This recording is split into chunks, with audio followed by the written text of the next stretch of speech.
going to do a video today showing a real-time ultrasound of your abdominal muscles, and then we might do another video a bit later on showing a real-time ultrasound of your pelvic floor muscles.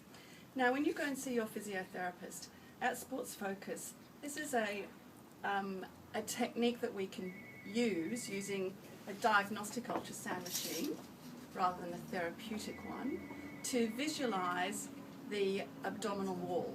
And your physiotherapist might decide that you need to have some deep abdominal muscle retraining, and one of the ways to really visualize that deep transverse abdominis, or your deepest core muscle, is to look at the layers of the muscles on the screen.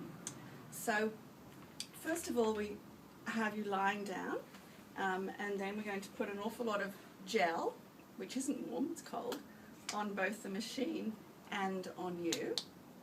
Now when we do this in the practice, we'd normally have the patient set up so that they can see the screen, and obviously the physiotherapist will be working on the same side so that ergonomically it's good for them as well.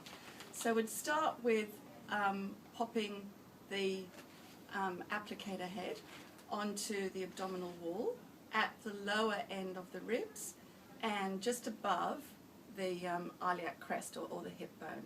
So the transverse abdominis, which your physiotherapist will have talked to you about, is a big deep sheet of thin muscle that wraps around and connects deeply into the spine and helps to stabilize the spine.